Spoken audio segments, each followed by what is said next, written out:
Subscribe कीजिए हमारे channel को जिसका नाम है लीड कोचिंग और बेल आइकन वाला बटन दबाना मत भूलिएगा क्योंकि आने वाले समय में हम इसी Hey guys, I welcome you all in this new video series जो कि कल से स्टार्ट हो चुका है एंड कल हमने डिस्कस किया 2014 का स्लाइड SCT 3 का क्वेश्चन पेपर जो कि था अगेन ग्रुप बी का। ठीक है, तो आज मैं आप लोगों के साथ लेके आया हुआ हूँ 2012 का क्वेश्चन पेपर SCT 3 और ये फिर से मैकेनिकल ग्रुप का ही है बी का। ठीक है, तो आप ये सोच रहे होंगे कि 2014 के बाद 2012 का क्वेश्चन पेपर तो मेरे को जिस पैटर्न से मिल रहा है मैं वो अपलोड कर रहा हूँ और ये 12 और 13 का अपलोड करने के बाद मैं कोशिश करूंगा कि पूरा पैटर्न में ही चले। 14 के बाद 14 हम कर चुके हैं, फिर 15, 16, 17 ऐसे ही मैं पूरी आपको टेस्ट सीरीज जो भी इसके क्वेश्चन पेपर सीरीज है वो आपको मिल जाएगा। ठीक है, तो आज का डिस्कशन स्टार्ट करते हैं। उससे पहले एक बात कर लें। ठीक है, एक्चुअली दो बातें जरूरी कर लें कि मेरे को मैंने देखी कमेंट्स में आप लोगों की कुछ स्टूडेंट्स की ये क्वेरीज हैं कि भाई कितना रैंक चाहिए ऑलमोस्ट। ठीक है, एडमिशन के लिए मैं आपको बता दूं जो ट्रेंड चल रहा था जिस वक्त हम लोगों ने एडमिशन लिया था, मैं आपको बता देता हूँ कि अगर उस टाइम ये था कि अगर 50 से ऊपर अगर आपके मार्क्स आ रहे हैं तो you are definitely in top 50। ठीक है, 50 से ऊपर अगर रैंक है तो फिर 60 अगर अबव आ रहा है, ठीक है, ऑलमोस्ट आप टॉप 20 में आ जाते हैं। ठीक है, और टॉप 10 में भी उम्मीद कर सकते हैं खुद की। तो ये रैंकिंग 65 तक में तो आराम से आप टॉप 10 ले सकते थे। तो उस टाइम ये था। अभी का जो सिनेरियो है तो कुछ उसमें pros and cons add on हुए हैं, तो मैं आपको वो बता दूं। जिस टाइम हम प्रिपेयर कर रहे थे उस टाइम सीट्स भी 53 थी, अभी आपके पास सिर्फ और सिर्फ 29 सीट्स बचती हैं। ठीक है, इस हमने जैसा कि सीट मैट्रिक्स में डिस्कस किया था। ठीक है, स्लाइड कंप्लीट इन्फॉर्मेशन वीडियो में, तो उसमें सीट मैट्रिक्स में आपने देखा कि 29 सीट्स इस पर अवेलेबल हैं। ठीक है, तो उस सीट्स में क्या किया गया है कि दोनों जो स्पेशलाइजेशंस थे उन दोनों को कंबाइन कर दिया। ठीक है, तो स्पेशलाइजेशंस कंबाइन करने के बाद सीट्स कम हुई हैं और ऊपर से अब वो कोर मैकेनिकल जो हो गया है ना, तो जो कोई पूरे ऑल ओवर इंडिया में जिसने ध्यान नहीं भी दिया था अब स्लाइड के ऊपर ये स्पेशलिटीज वेल्डिंग टेक्नोलॉजी और मैन्युफैक्चरिंग थी, अब वो कोर कर दिया गया है। ठीक है, तो इसलिए अब ज्यादा लोगों का ध्यान इधर आया है स्लाइड की तरफ, तो मे बी इस बार ज्यादा एंट्रीज हो। ठीक है, इस बार कॉम्पिटिशन थोड़ा और टफ हो आप लोगों के लिए, लेकिन मैं फिर भी आपको एक आइडिया, एक रेंज आराम से दे सकता हूं कि भाई अगर आप लोग 60 अगर एश्योर कर लो, 60 मार्क्स अगर पेपर में एश्योर कर लो, आएंगे ही आएंगे। ठीक है, एग्जैक्ट 60 नेट 60 अगर आ जाएं तो yes you are in top 50, आराम से आ जाओगे। ठीक है, और 60 आराम से टॉप 50 में आपको लेके आ जाएगा। 65 अबव आप टॉप 10 में भी पहुंच सकते हो, इतना मैं बोल सकता हूँ। ठीक है, जो मैंने पीछे अभी देखा, जो भी ट्रेंड चल रहा है, ठीक है, लास्ट ईयर का भी ट्रेंड जो मैंने देखा था, मैं आपको उस हिसाब से बता रहा हूँ कि जिसको टॉप 10 में लेना है, ठीक है, तो 65 प्लस का टारगेट बनाए वो। ठीक है, अराउंड 65 टू 70 का टारगेट वो लेके चले। ठीक है, और जिसको टॉप 50 के लिए जो सोच रहा है ऑलमोस्ट उनके लिए तो भाई 60 प्लस करना ही करना है आपको। ठीक है, तो इतना करके आ जाना, आराम से कोई भी नहीं रोक सकता टॉप 50 में रैंक। ठीक है, तो ये रैंक की बात होगी। और दूसरा क्वेश्चन पेपर की, तो क्वेश्चन पेपर डिस्कस करते हैं। ठीक है, उसके बाद बीच बीच में मैं आपसे इंपॉर्टेंट बातें करता रहूंगा, उसमें भी आपको मैं कुछ चीजें बताने वाला हूँ आज। ठीक है, तो आज स्टार्ट करते हैं फिर 2012 के क्वेश्चन पेपर से। तो आपको स्क्रीन पे अभी दिख रहा होगा अपना क्वेश्चन पेपर, तो लेट्स स्टार्ट विद दिस। ये एग्जैक्टली वही क्वेश्चन पेपर उठाया हुआ। इसमें एक्चुअली इस क्वेश्चन पेपर में ना थोड़ा क्या हुआ है कि पैटर्न थोड़ा उल्टा सीधा स्कैन हो गया है। अगर कुछ क्वेश्चंस बाद में जो पहले आने चाहिए थे वो थोड़े बाद में स्कैन होके आ गए, तो उसका थोड़ा मेंशन नहीं करना। ठीक है, वो ऑटोमेटिकली एडजस्ट कर लेना, अपने हिसाब से देख लेना। ठीक है, अब जो भी इसमें से क्वेश्चन आप लोगों को देखने हैं, देखो चलो आ जाओ, पहले क्वेश्चन देखते हैं कि which instrument use to measure pressure. Obviously यार प्रेशर मेजर के लिए सीधा सीधा देखो मैनोमीटर वहां दिया हुआ है। ठीक है, लगा दो। एमीटर बताइए, लैक्टोमीटर, इनमें से कुछ भी नहीं है। सीधा देख के मैं आपको ऐसे ऐसे क्वेश्चंस, मैं ऐसे आपको देखो, मैं ये क्वेश्चन पेपर्स मैं लेके बैठा हूँ। अब ऐसा मैं अटेम्प्ट कर रहा हूँ कि मैं भी इसको पहली बार लेके बैठा हूँ और मैं कौन से क्वेश्चंस सेफ अटेम्प्ट करता। ठीक है, और मैं आपको उतना ही करके दिखाऊंगा ना जितना कि एक सेफ रैंकिंग के लिए जरूरी होगी। देखो, ठीक है, फर्स्ट का मैनोमीटर है। ठीक है, आंसर सभी को पता है। चलो आगे चलते हैं इसमें। एक बार मैं थोड़ा पेन सिलेक्ट कर लूं। ठीक है, ठीक है, it is manometer, option C. आगे बढ़ते हैं। Centigrade and Fahrenheit scales give same reading at. Centigrade और फ़ारेनहाइट स्केल्स की रीडिंग पूछी हुई है यहाँ पे। तो आपको पता है कि 1 degree Fahrenheit is equal to temperature in degree Celsius. ठीक है, इनटू मल्टीप्लाइड बाय 9/5। ठीक है, और प्लस 32, ये हमारा फॉर्मूला, जनरल फॉर्मूला है इसके लिए। और अगेन वहीं अगर डिग्री सेल्सियस में आपकी अगर टेम्परेचर आपको निकालना है फ़ारेनहाइट में दिया हुआ है, तो degree Celsius is equal to Fahrenheit का टेम्परेचर माइनस 32 इंटू 5/9। तो इस प्रोसेस अगर आप चलोगे तो आपको पता लग जाएगा कि option is a, correct option is -40 degree Celsius, यानी कि -40 डिग्री सेंटीग्रेड पे जाके या फ़ारेनहाइट यानी कि -40 डिग्री टेम्परेचर पे जाके अब वो सेंटीग्रेड हो या फ़ारेनहाइट दोनों इक्वल हो जाते हैं, यानी कि तो इसमें सेम रीडिंग आती है दोनों की। तो ये कैलकुलेट करके आप अगर देखना तो आप भी देख लेना, ठीक है। और आगे चलें, क्वेश्चन नंबर 3, ये काफी पुराना क्योंकि हो गया, ठीक है। विच वुमेन इंडस्ट्रियलिस्ट, क्योंकि 2012 का क्वेश्चन है, उसके अराउंड इतना पुराना जीके आप लोगों को पूछा जाएगा नहीं, तो कुछ क्वेश्चंस आप स्किप भी कर सकते हो, ठीक है। हाँ, ये ऊपर फिर क्वेश्चन नंबर 4, ये थोड़ा सा जीके के मद्देनजर थोड़ा इंपॉर्टेंट हो जाता है। Which spy satellite was launched by India in April this year, यानी कि 2012 का ये क्वेश्चन पेपर है, तो 2012 की बात हो रही है, अप्रैल की। तो उस टाइम में आप लोगों को बता दूं कि जो ये RISAT-1 था, ये सैटेलाइट लॉन्च किया था इंडिया ने अप्रैल में, ठीक है। चलो आगे बढ़ते हैं। आगे क्वेश्चन नंबर 5 देख लें। Name the first Indian women to be named full professor at Harvard University. हाँ, ये थोड़ा सा इंपॉर्टेंट क्वेश्चन, ठीक है, इसलिए मैंने इसको सॉल्व किया। तो इसका आप गीता गोपीनाथ इसका करेक्ट आंसर है, ठीक है। The first women who was named full professor at Harvard university, ठीक है। आगे बढ़ते हैं।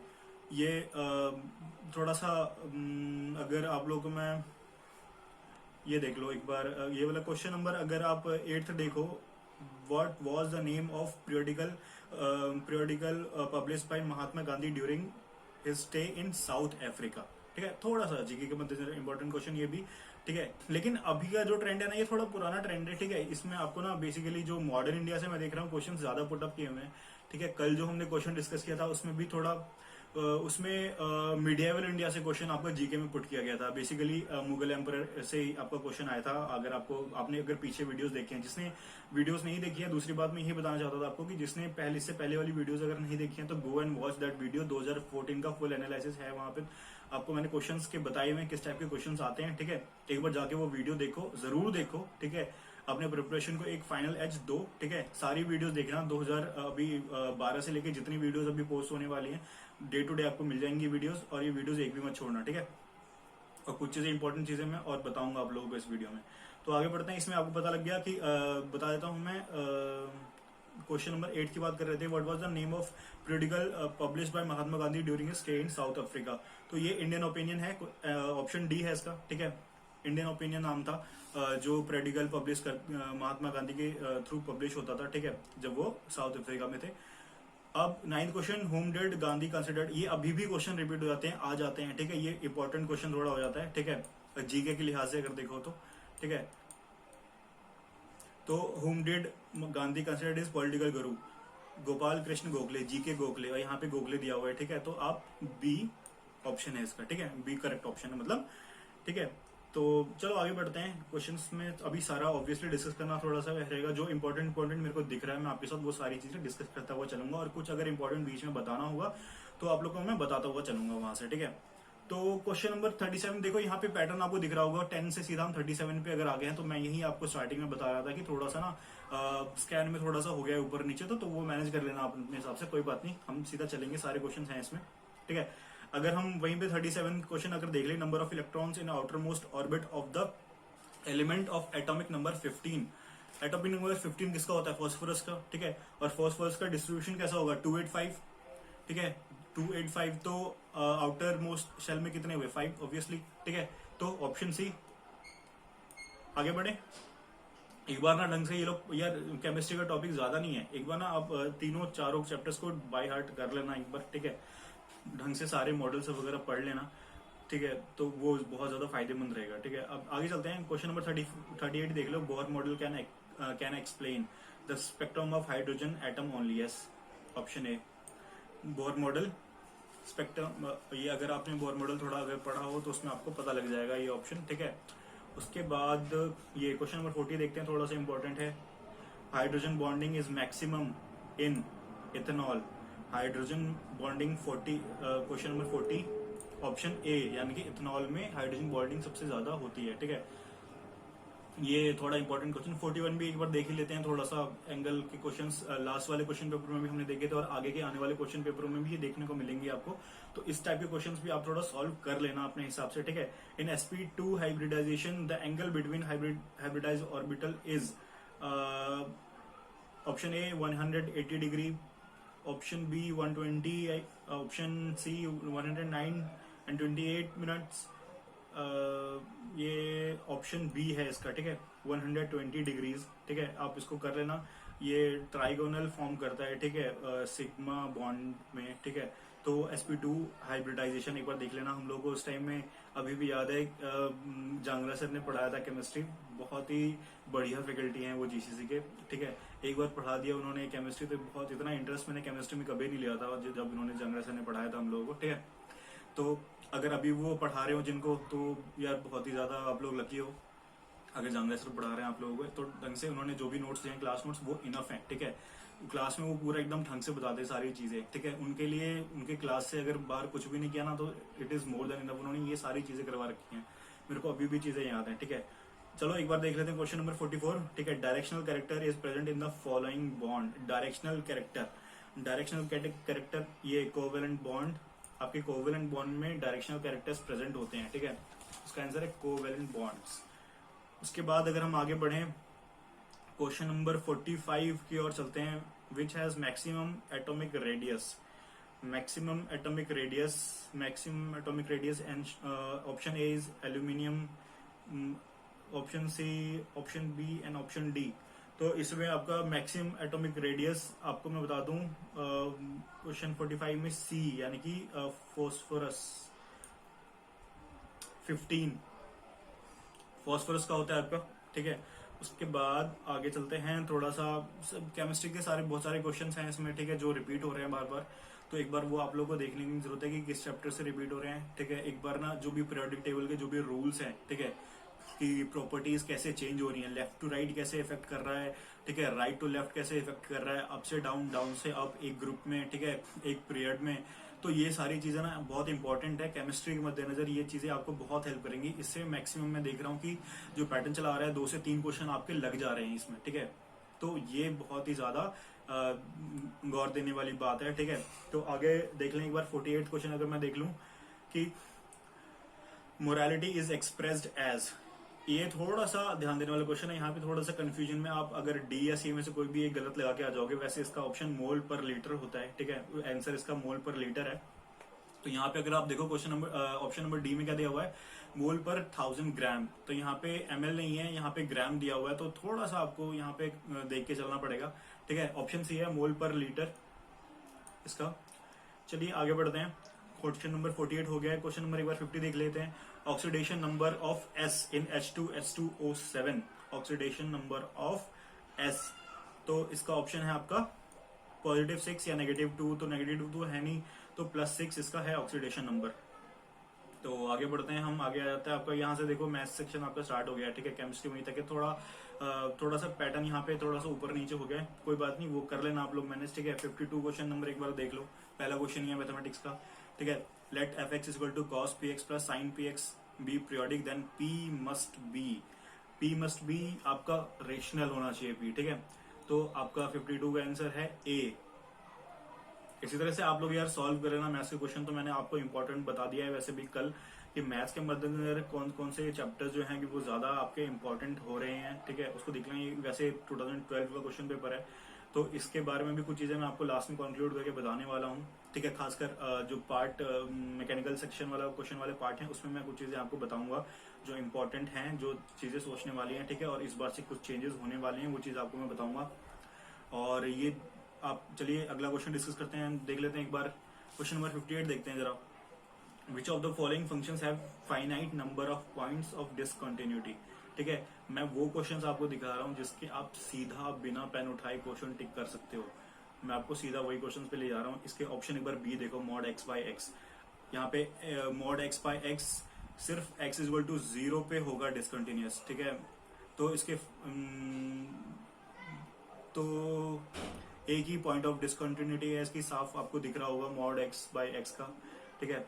क्वेश्चन नंबर 58 का ऑप्शन बी। यहाँ पे मैं बता रहा हूँ आपको, सीधा क्वेश्चन आपको टच करने की भी जरूरत नहीं है, ठीक है, सामने से सीधा सीधा आप देख के बताओगे, जो सीधा देखने वाले क्वेश्चन है। यहाँ पे देखो question number 60, if A square plus B square equal to 45 and A plus B equal to 18 find 1 by A and 1 by B.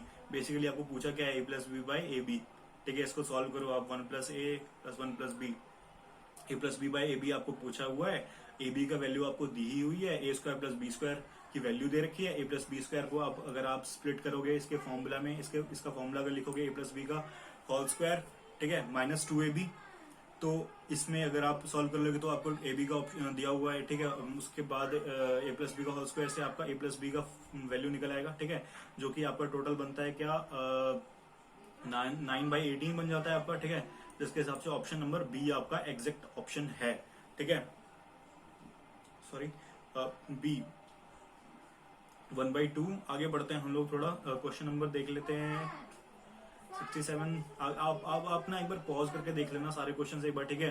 Possible नहीं है कि सारे क्वेश्चन ही हम एकदम लगाते चलें, डिस्कस करते चलें, बहुत कुछ बताना होता है एक एक क्वेश्चन पेपर में, ठीक है। अब मैं पूरा स्टडी करके आपके पास वो क्वेश्चन लेके आ रहा हूँ कि जो आप इजिली लगा सकते हो और जो चीजें रिपीट होती हुई आ रही हैं, ठीक है, ट्रेंड में आ रही हैं, वो चीजें आपके पास मैं बेसिकली छांट छांट के लेके आ रहा हूँ, ठीक है। और आपको पूरा क्वेश्चन पेपर आपको पढ़ना जरूरी है, इसलिए आप जाके प्लीज इंस्टीट्यूट की वेबसाइट विजिट करो, टेलीग्राम विजिट करो, टेलीग्राम चैनल, वहां पे जाके सारे पीडीएफ आपको अवेलेबल हैं, ठीक है। नहीं मिल रहे हैं मुंजाल सर से पूछो कि जिससे भी लेना है लो, लेकिन यार करो, पीडीएफ करो, ठीक है। आपको सारे पीडीएफ सॉल्व करने पड़ेंगे, ठीक है। इस बार से ट्रेंड चेंज हो रहा है यार, बंदे ज्यादा हैं इस बार, आपको थोड़ा एक एक्स्ट्रा एफर्ट देना पड़ेगा।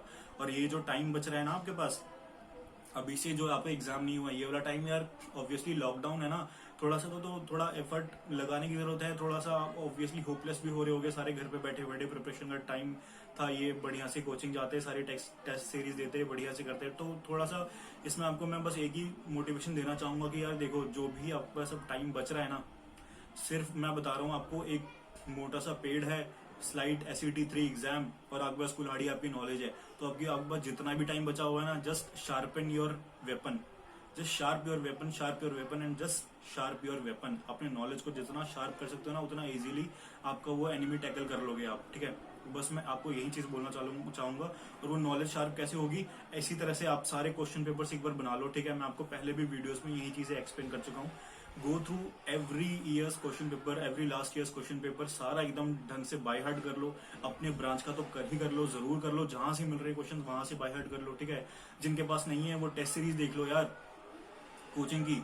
और ये वैसे आपको ये सारे पीडीएफ तो आपको पता ही है, टेलीग्राम पे आपको अवेलेबल हो जाएंगे, वहां से आप ले लेना, ठीक है। और बाकी टेस्ट सीरीज क्वेश्चन, ये टेस्ट सीरीज आप जीसीसी की बना ही लेना जरूर, ठीक है। तो क्वेश्चन नंबर 67 हमारा देख लेते हैं एक बार। Which term of the arithmetic progression 5, 15, 25 will have 134 more than its 31st term? यार कितना आप देख रहे हो यार, 2 सेंटेंस का भी क्वेश्चन नहीं है यार, 2 बार 2 सेंटेंस में आपको लिखनी नहीं पड़ेगी, इसमें आपको सीधा पड़ता है AP से क्वेश्चन उठ के आ गया है, ठीक है। कितना इजी क्वेश्चन उठ के आया है, देखो इसका कॉमन डिफरेंस क्या आ रहा है, 5 आ रहा है आपका कॉमन डिफरेंस। उसके बाद आपको पता ही है 31st, आप टर्म निकाल लोगे, इससे 31st टर्म में फिर 130 ऐड करके आप आराम से निकाल सकते हो। तो इसका आंसर वैसे ए है 43, ठीक है। चलिए आगे बढ़ते हैं, और आगे बढ़ते हुए आपको मैं बता देता हूँ कि ये सेंटर, ये सर्कल क्वेश्चन, ये देख लो, नेक्स्ट क्वेश्चन ही चलो देख लेते हैं एक बार। बहुत ही ज्यादा इजी क्वेश्चन आप लोगों के पास आया हुआ है यार इस बार। मैं देखो एक बार क्वेश्चन पढ़ लेते हैं। Which centre of a circle whose equation is x-1 का होल स्क्वायर प्लस y+3 का होल स्क्वायर इक्वल्स टू 25। अगर आपको जनरल इक्वेशन याद हो, अगर सर्कल की थोड़ा सा भी अगर ध्यान दिया हो, जनरल इक्वेशन याद हो कि x-h का होल स्क्वायर, ठीक है, प्लस y+k का whole square equals to r का स्क्वायर, ये आपके पास जनरल इक्वेशन होती थी, जिसके थ्रू आपका h कितना आ जाएगा, -1 आपको दिख रहा है, सीधा सीधा दिख रहा है यहाँ पे h आपका -1 है, ठीक है। और आपको k दिख रहा है आपका 5, r स्क्वायर आपका 25 दिया हुआ है, तो r आपका 5 आ गया है, ठीक है। और आपको यहाँ पे सेंटर बताना है, तो ऑब्वियसली यहाँ पे -1 और 3 आपका, यानी कि ऑप्शन बी सेंटर हो जाता है आपका, ठीक है। तो देख रहे हो आप कितने डायरेक्ट क्वेश्चन आपके पास आ रहे हैं यार, कुछ नहीं करने की जरूरत पड़ रही है, तो थोड़ा सा हल्का सा प्रिपरेशन की बस जरूरत है, ठीक है। तो देख लो एक बार ढंग से इसको। Kelvin planks law deals with, kelvin planks law, देखो केल्विन प्लैंक्स लॉ को मैं आपको बता दूं कि इसको ऑल्सो हीट इंजन स्टेटमेंट भी बोलते हैं। अगर दूसरा नाम इसका पता हो आप लोगों को, इसको केल्विन प्लैंक्स लॉ को हीट इंजन स्टेटमेंट बोलते हैं। तो कन्वर्जन इनटू, और इसमें एक चीज तो ये ध्यान देने वाली है, और दूसरी चीज यहाँ पे कन्वर्जन और कंजर्वेशन, ये दो टर्म्स हैं, इसमें कंफ्यूज ना होना, ठीक है। तो इसमें जो आपका केल्विन प्लैंक्स लॉ है वो आपका कन्वर्जन में डील करता है, ठीक है। तो conversion of heat into work, ठीक है, तो ये ध्यान देना, ठीक है। तो ये इजीली, अगर आपको केल्विन प्लैंक्स का दूसरा नाम पता होता तो आप इजीली एलिमिनेट कर लेते इसको, तो वो थोड़ा ध्यान रखना, ठीक है। क्वेश्चन में इसको हीट इंजन स्टेटमेंट भी बोलते हैं। उसके बाद चलो इस पे आते हैं, the statement that molecular weight of gases occupy the same volume at NTP is known as Avogadro's hypothesis, ठीक है। बहुत ही डायरेक्ट क्वेश्चन, और आपको ये सीआरटी में भी इजीली मिल जाएगा, ठीक है। तो आगे चलते हैं, 74th क्वेश्चन एक बार देख लेते हैं। The statement that the entropy of a pure substance in complete thermodynamic equilibrium becomes zero at the absolute zero of temperature is known as zeroth law, first law, second law and third law. अगर थोड़ा सा remind अगर आप कर लो एक बार, third law of thermodynamics अगर आप थोड़ा सा रिमाइंड करो तो आपको क्या पता लग जाता है, ठीक है। Entropy of a perfect crystal at absolute zero is exactly equal to zero, ये थर्ड लॉ अगर आप थोड़ा सा रिमाइंड करो तो पता लग जाएगा आपको, ठीक है। इसका ऑप्शन ऑब्वियसली डी है, थर्ड लॉ। आप एक बार देख लेना यार, मैकेनिक्स के क्वेश्चन के गो थ्रू कर लेना एक बार ढंग से, ठीक है। तो इंपॉर्टेंट क्वेश्चन है थोड़ा सा, क्योंकि लॉज के ऊपर क्वेश्चंस पहले भी आ चुके हैं और आने वाले क्वेश्चन पेपर्स में भी ये क्वेश्चन है, ठीक है। और ये आपको टेस्ट सीरीज में इजीली ये सारे क्वेश्चन पेपर डायरेक्ट मिल जाएंगे, ऐसे ही डायरेक्ट एज इट इज उठा के, ठीक है। तो आगे चलते हैं, क्वेश्चन नंबर 78 अगर एक बार देख लेते हैं हम अपना। Nusselt number is given bye, थोड़े में ना आपको इजी, ये थोड़े जो नए नए क्वेश्चन आ रहे हैं ना आपके पास, मैं वो लेके आ रहा हूँ, डिस्कस कर रहा हूँ, बाकी सारे क्वेश्चन आप कर ही लेना, ठीक है। बार बार आपको मैं एक ही चीज बोल रहा हूँ। इसका ऑप्शन है वैसे सी, अब इसको रिमाइंड कर ही लेना आप माइंड में यार, एक बार घुसा लो यार इस चीज को बस, ठीक है। दोबारा देखने की जरूरत ना पड़े, एक बार देखो बस, वो चीज बाय हार्ट हो जाए थोड़े दिनों के लिए, तो इतना बस ध्यान देना यार। ये एक बार देख लेते हैं, क्वेश्चन नंबर 81 एक बार देख लेते हैं। Dimensional number not associated with natural convection is Grashof's number, ठीक है। ये भी डायरेक्ट क्वेश्चन उठ के आया हुआ है आपका, ठीक है। Which of the following is not a point function, which of the following is not a point function. पहला इंथैल्पी, हीट, एंट्रोपी, प्रेशर। इसमें आपका जो हीट है, सीधा सीधा देखो ऑप्शन नंबर सी देखो, हीट, ये आपका पाथ फंक्शन होता है, ठीक है।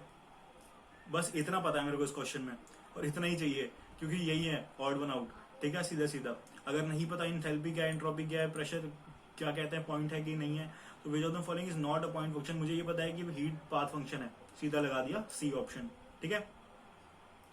84 देख लो एक बार। Second law of thermodynamics defines entropy, enthalpy, heat, work, obviously entropy, ठीक है। Second law of thermodynamics defines entropy, ठीक है। चलिए आगे चलते हैं, क्वेश्चन नंबर 85 देख लो एक बार, ये भी देखते हुए चलते हैं, कोई नहीं। Heat flows from cold substance to hot substance with the aid of external work, that statement is given by Clausius, this statement was given by Clausius, ठीक है। तो ये भी थोड़े से ना डायरेक्ट क्वेश्चन जो है स्टैटिक वाले, थोड़ा सा रिवाइज करते हुए चलो, एक बार देख लेना, दोबारा देखने की जरूरत नहीं पड़ेगी, ठीक है। हाँ, तो आगे चलते हैं, क्वेश्चन नंबर एक बार देख लेते हैं, 87 देख लेते हैं एक बार। ड्यूरिंग रिवर्सिबल एडियाबेटिक एक्सपेंशन,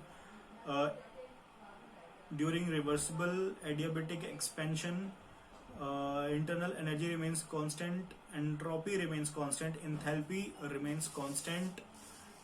इसमें से इन चारों में से आपको क्या लगता है क्या होना चाहिए? During reversible adiabatic expansion, question number 87, entropy remains constant, ठीक है, ऑप्शन सी है इसका, entropy remains constant.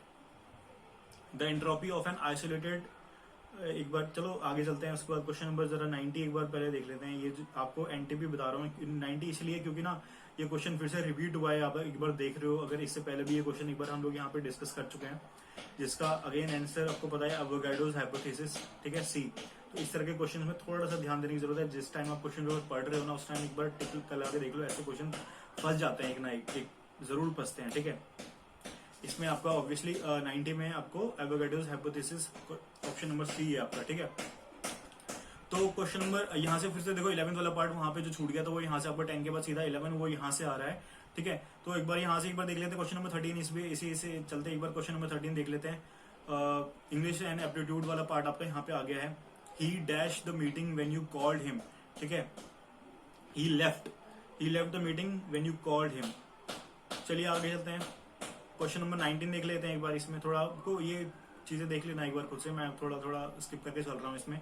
The letter was so bad written that I could not figure out what it said, ठीक है। फिगर आउट हो जाएगा इसका आपका करेक्ट आंसर, ठीक है। उसके बाद चलते हैं, which of the following is not a direct tax. थोड़ा सा ध्यान देने वाली बात है यहाँ पे, ठीक है। इनकम टैक्स आपका डायरेक्ट टैक्स है, property tax it is also direct tax, sale tax yes आप डायरेक्टली पे करते हो गवर्नमेंट को, लेकिन यार ये वेल्थ टैक्स है ना, ये आपका डायरेक्ट टैक्स नहीं है, ये आपका इनडायरेक्ट टैक्स होता है, ठीक है। तो इसको थोड़ा बाय हार्ट कर लेना, यहीं पे याद कर लो इसको, ठीक है। Which tax is not direct, that is health tax, ठीक है। आगे चलते हैं एक बार। ये हो गए सारी चीजें यहाँ पे। एक बार क्वेश्चन नंबर 20 भी हो गया आपके पास। एक बार चलो आगे चलते हैं, ये सारे एक बार देख लेना यार, आप खुद से देख लेना एक बार पॉज करके ना। Particles moving according to law X equal to, सारी चीजें यार यहाँ से फिजिक्स वाला पार्ट आपका फिर से एक बार स्टार्ट हो गया है, तो ये थोड़ा ऊपर नीचे हो गया है, ठीक है। आप इसको पॉज करके एक बार बढ़िया से सारे क्वेश्चन एक बार गो थ्रू कर लो, पढ़ लो, ठीक है। कुछ केमिस्ट्री के भी आपको मिल जाएंगे, देखो यहाँ पे shape of S orbital direct question उठ के आया हुआ है आपके सीआरटी से। चलिए क्वेश्चन नंबर 92 अगेन आपका आ गया है। Two vectors can say to be equal if there, ठीक है। Two vectors are equal if obviously magnitude and direction दोनों सेम हो, तभी वो दोनों वेक्टर्स इक्वल होंगे, ठीक है। Option A the magnitude coefficient of restitution is dependent on mass of colliding bodies, yes. Approach velocities of the coding bodies, yes. Materials of the coding body, yes, ठीक है। all of the above, ठीक है। ये है इसका option आपका, ठीक है। 92 the magnitude of coefficient of restitution is dependent on, ठीक है। तो एक बार ये क्वेश्चन 93 भी थोड़ा इंपॉर्टेंट क्वेश्चन देख लेते हैं एक बार, ठीक है। For maximum range of a projectile and angle of should be 45 degrees, ठीक है। याद कर लेना, इंपॉर्टेंट क्वेश्चन है, ठीक है। चलिए आगे चलते हैं। 91 के बाद देख लो एक बार, 93 भी देख लिया। 93 के बाद एक बार चलिए देख लेते हैं क्वेश्चन, थोड़ा अलग लग रहा है हमको। द मैक्सिमम 97 क्वेश्चन एक बार देख लो। The maximum strain energy that can be stored in a body, ठीक है।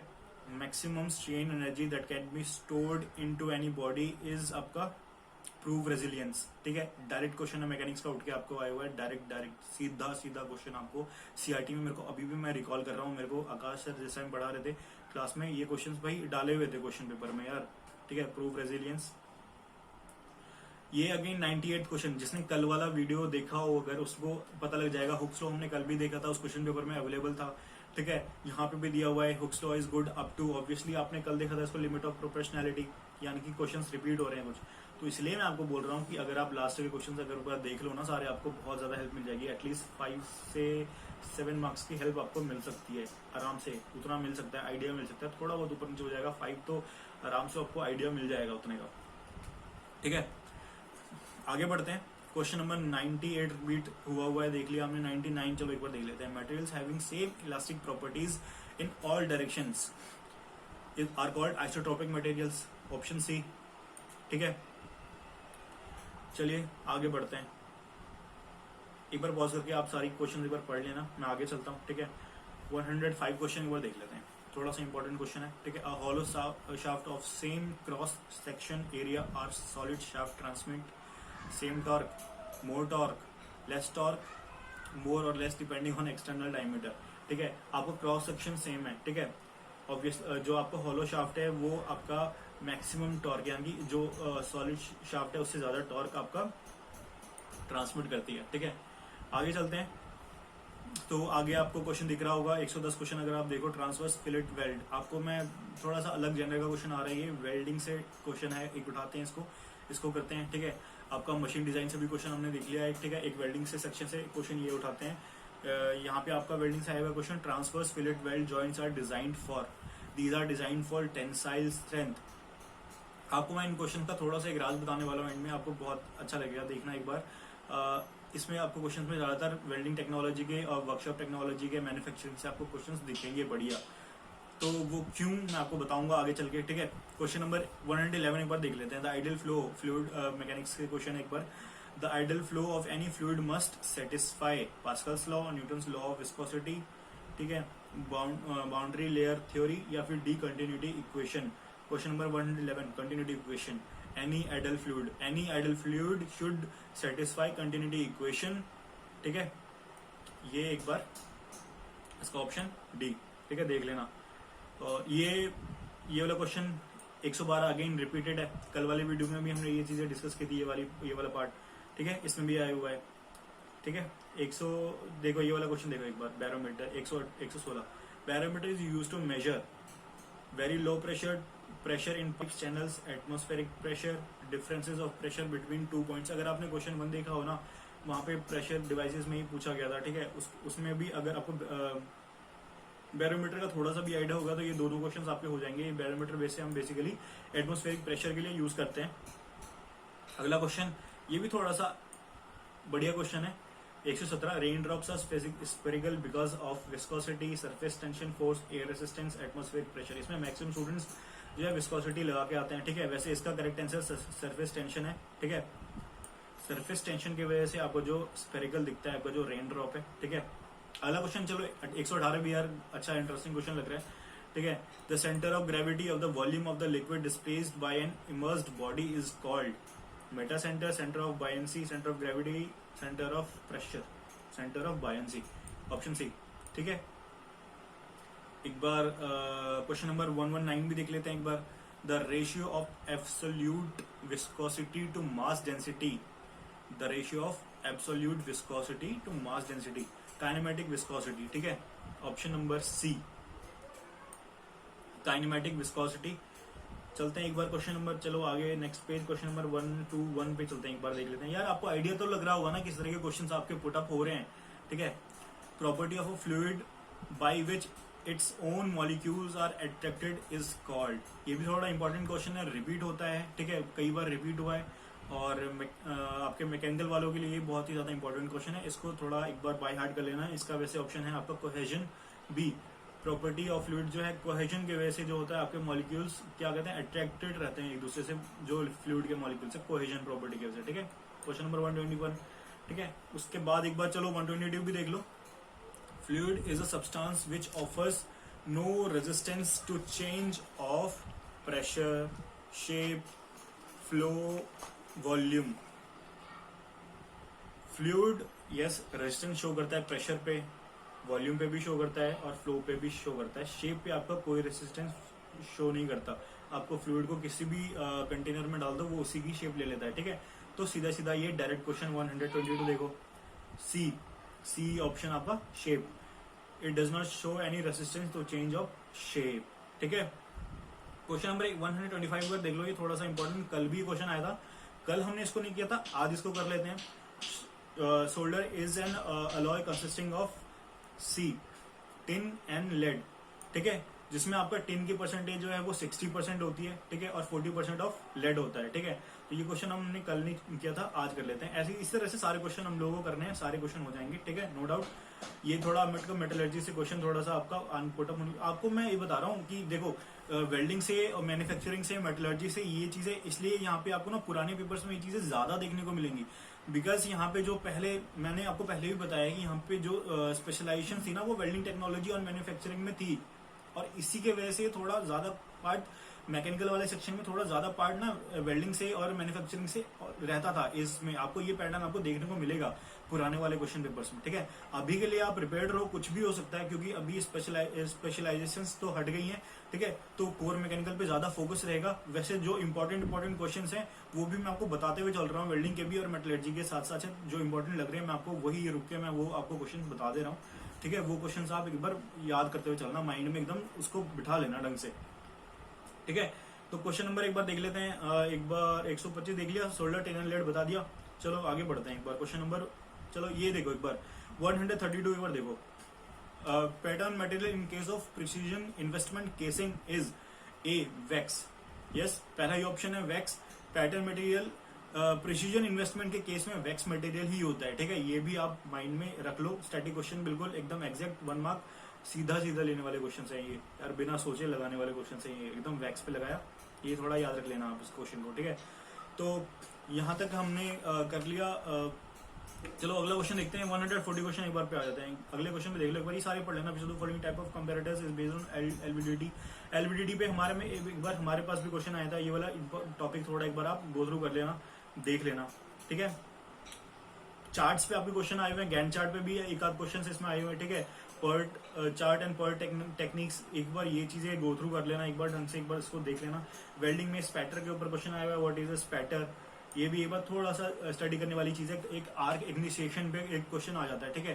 तो ये टॉपिक के बाद ढंग से एक बार देख लेना, कैसे डिफरेंस वोल्टेज डिफरेंस पे कैसे करंट के फ्लो से क्रिएट होता है, वोल्टेज से क्रिएट होता है, कैसे क्रिएट होता है, आर्क इनिशिएट कैसे होता है, ये चीजें एक बार ना पढ़ के जाना, एक बार ढंग से पढ़ लेना, एक बार देख लेना, ठीक है। क्वेश्चन नंबर 140 एक बार देख लेते हैं फटाफट से। The ratio of lateral strain to linear strain is known as, lateral strain to linear strain 140 C, एक बार देखो पॉइजन्स रेशियो, ठीक है। तो आपका एग्जैक्ट ऑप्शन सी है, इसके लिए कोई आंसर आपका सी है। वैसे एक बार ये ना, ये अगेन आपके सीआरटी के क्वेश्चंस हैं, ये जो अभी हमने अभी किया है, और जो भी मैं लगाते हुए जा रहा हूँ, मैं बता रहा हूँ आपको, मैंने अभी जितने भी क्वेश्चंस लगाए हैं उसमें एक में भी मैंने सॉल्व करने के लिए नहीं बैठा हूँ, ऐसे लगा रहा हूँ मैकेनिकल के जो डायरेक्ट क्वेश्चंस आ रहे हैं वही चीजें लगाते हुए चल रहे हैं हम लोग, ठीक है। एक बार 143 देख लो, ठीक है। The product of circular pitch and diameter pitch, एक बार गियर प्रोडक्शन से क्वेश्चन आपका पुट अप किया हुआ है, ठीक है। अगेन मशीन डिजाइन में से ये आपका flexural rigidity of a deflection, sorry question number 143, the product of circular pitch and the diameter pitch is equal to, तो दोनों का प्रोडक्ट होता है आपका और पाई 90 डिग्री, ठीक है। तो इसका ऑप्शन आपका नहीं, ऑप्शन बी पाई, इसका ऑप्शन पाई है आपका, ठीक है। The product of circular pitch and the diameter pitch is equal to 5। The location of, ये देखिए अगला क्वेश्चन देखते हैं, question number 144, the location of atoms and their particular arrangement in a given crystal are, potential energy, intermolecular bond, space lattice, आपका metallurgy से question उठाया हुआ है, फिजिकल मेटलर्जी से, ठीक है। स्पेस लैटिस अगर आप एक बार आप गो थ्रू करोगे स्पेस लैटिस के पर्टिकुलर टॉपिक से, तो आपको पता लग जाएगा। 44 का आपका है बी, स्पेस लैटिस, ठीक है। 145 भी इंपॉर्टेंट थोड़ा क्वेश्चन एक बार देख लेते हैं। The ability of a material to withstand bending without fracture, toughness property आपको मटेरियल की यहीं पे काम आती है, ठीक है। 145 आप क्वेश्चन देख रहे होगे, ठीक है, जिसका ऑप्शन है सी, टफनेस, ठीक है। The ability of material to withstand bending without fracture is called toughness, ठीक है। डायरेक्ट क्वेश्चन है, ध्यान से बिठा लेना दिमाग में, बढ़िया से आगे काम आएंगे ये। चलो एक बार देख लेते हैं 149, the process of introducing carbon and nitrogen into a solid ferrous alloy is nitriding, ठीक है, बी नाइट्राइडिंग। लास्ट क्वेश्चन भी एक बार देख लेते हैं। The only angle on which the strength of tool depends is rake angle, ठीक है। जो रेक एंगल है, कटिंग फेस जो होता है ना, और उसके बाद जो आपका जो परपेंडिकुलर वर्क पीस से जो परपेंडिकुलर एक्सिस होती है, उन दोनों के बीच का एंगल है आपका, ठीक है। तो रेक एंगल के ऊपर ही आपका स्ट्रेंथ ऑफ टूल डिपेंड करता है। तो बहुत ही ज्यादा इंपॉर्टेंट क्वेश्चन हो जाता है। जैसा कि मैंने आपको बताया, अभी ये हमारे 150 क्वेश्चन पूरे हो चुके हैं, ठीक है। तो आपको मैंने बताया कि कैसे आते हैं आपके क्वेश्चंस, ठीक है, कैसे डिपेंडेंट हैं एक दूसरे के ऊपर, कैसे ये सारे क्वेश्चंस। अभी तक हमने देखा कि मेटलर्जी से, physical metallurgy, welding metallurgy, welding से, ठीक है, उसके बाद आपका वर्कशॉप टेक्नोलॉजी से ये क्वेश्चंस आपके मेनली आ रहे हैं वहां से, ठीक है। और फ्लूइड मैकेनिक्स के भी कुछ अच्छे खासे क्वेश्चंस आ रहे हैं।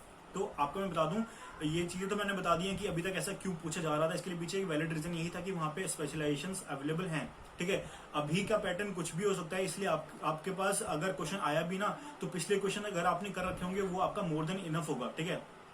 वेल्डिंग वाले जितने क्वेश्चन अभी तक आ रहे हैं ना, वो सारे एकदम करते जाना आप लोग, और बाकी मैकेनिकल के और भी जितने सारे क्वेश्चंस हैं वो भी करते रहना, ठीक है। कट ऑफ के बारे में मैंने आपको बता दिया जो आपकी क्वेरीज थी, ठीक है। उसके बाद आपको मैंने ये भी बता दिया यार, थोड़ा मोटिवेटेड रहो इस बीच में, ठीक है। Lose hope, don't lose your hope, बिल्कुल भी नहीं, ठीक है।